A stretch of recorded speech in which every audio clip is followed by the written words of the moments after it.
Well, hello, friends. Mark Holmes here, and as always, thank you guys for watching, commenting, subscribing, and being part of the Joe Boo Sports Report. Without you guys, this literally does not work.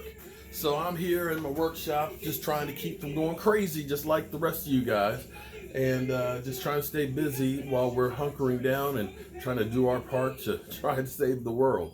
So, when you guys ask for something, I do the best I can to try and deliver. So somebody posed a question about the shot glass racks. And it's funny because the way this started out was originally, I just did these, which are cool. It's different. It's a different type of rack and stuff. And then somebody mentioned make a football. So I made the football behind it. And so we had the shot glass racks. And then Randy, took it to another level. Hey, I need to get one so I can put my mini helmets and stuff on. And he actually got one of my old racks from over there that used to hang up in the man cave. And we recycled. We cleaned it up, repainted it, sipped it up, and he's got that. Well, somebody asked about, can you do a mug rack? Because I don't drink, don't have shot glasses. So that's what I'm actually working on today, is coming up with the design.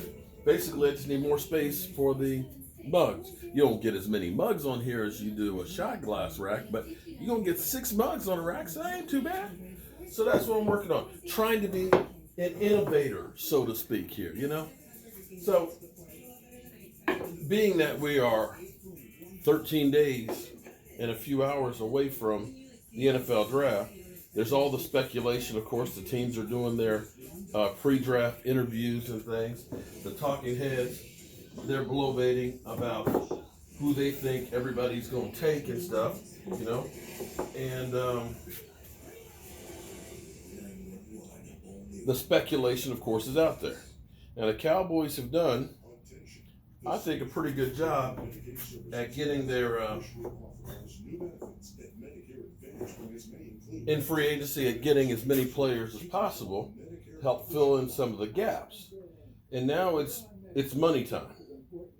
It's time for the draft, and the draft is key. I don't care how you slice that.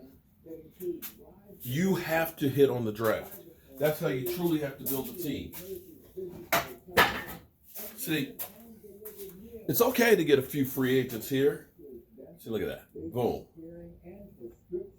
So it's they're not really a whole lot of space, but this will be good.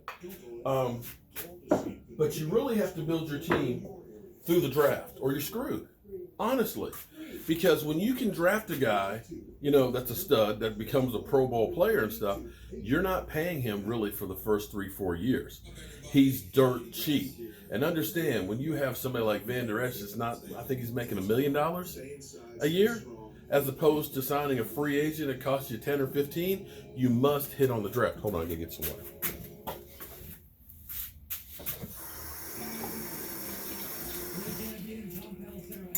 You must hit on the draft. That's the one thing that the Cowboys have done well in the past, is the draft. Not so much a free agency, but the draft. They've been one of the better drafting teams in the NFL. Although you could say the last 2 years, we haven't gotten as many impact guys as we'd really like to. So the speculation, of course, is this is that time of year where all the talking heads, the Mel Kipers and stuff are out there trying to make their money and do their mock drafts and figure out who's the perfect fit and who's the guy the Cowboys will draft and this, that, and the other. In reality is, it's a crapshoot. How many times have he actually said, this is the guy that they're going to draft, and that's the actual guy that they draft? Not very often. If you can get a mock draft, excuse me, got some dust. If you can get a mock draft that gets, say, 30%, that's an incredible mock draft for just one round. Because they just don't get it. I mean, it's next to impossible. There's too many variables to figure it out. So, one of the people they keep talking about for the Cowboys is Kristian Fulton. Kristian Fulton from LSU. Kristian Fulton.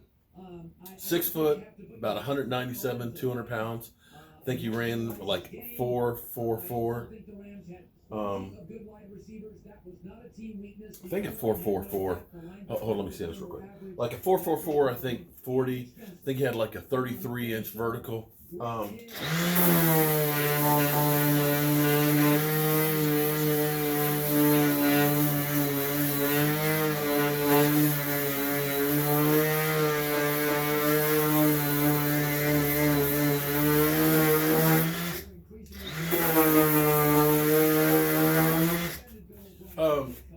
Like a 33-inch vertical leap, and yeah, about a 33-inch vertical leap. Guy's an athlete. He's a stud.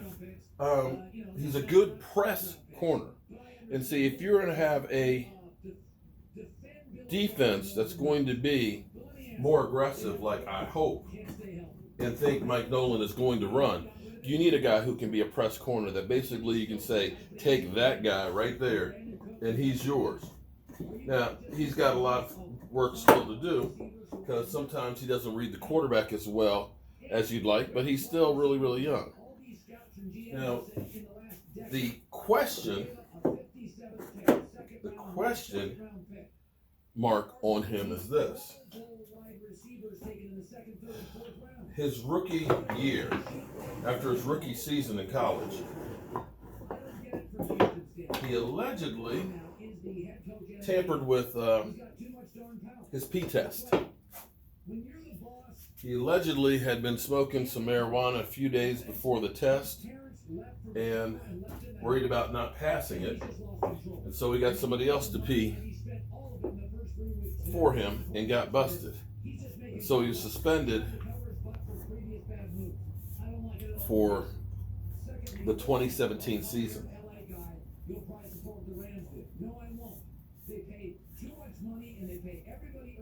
So there's that. Now, the way you can look at this now is, well, smoking marijuana is not the same issue that it used to be in the NFL because, well, they've kind of relaxed that. The worst thing that'll happen to you is you get fined. You're not getting suspended. Now, senior season, he had 38 tackles, 1 interception.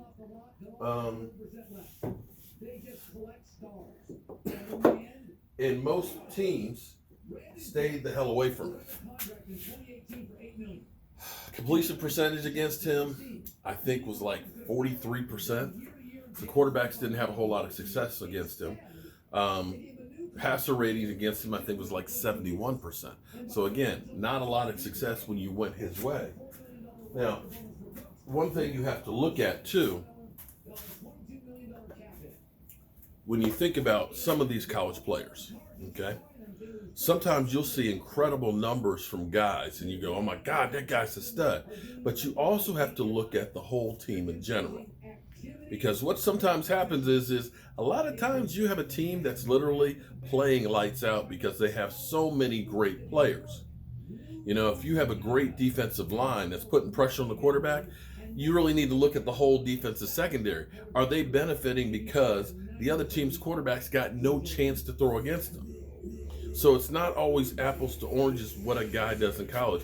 And I think a lot of times what happens is guys look at the numbers and look at what this guy produced at one school. And if you're at one of those schools that automatically has, you know, second and third string guys that can be starting on other teams, generally speaking, your talent level is so high above the other teams in the competition that their numbers get skewed because they are the whole team is blowing people out.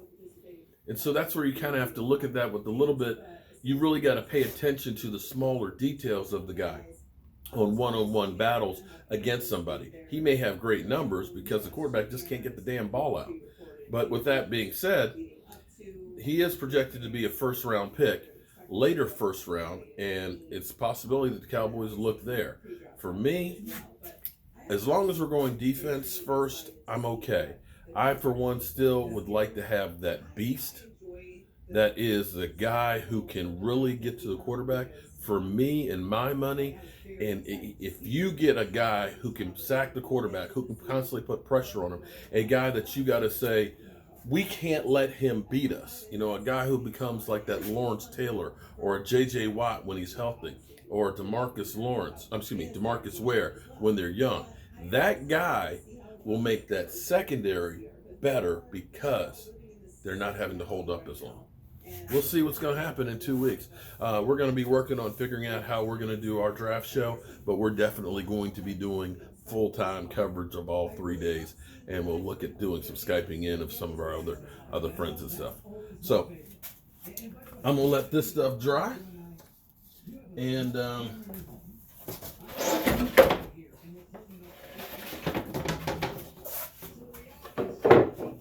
going to let this stuff dry up in here. And then I'm going to work on getting some more of these racks put together. Oops. Sorry about that, guys.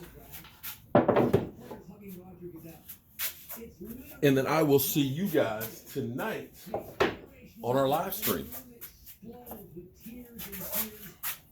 Remember, keep your ass at home. And we'll all get out of this together.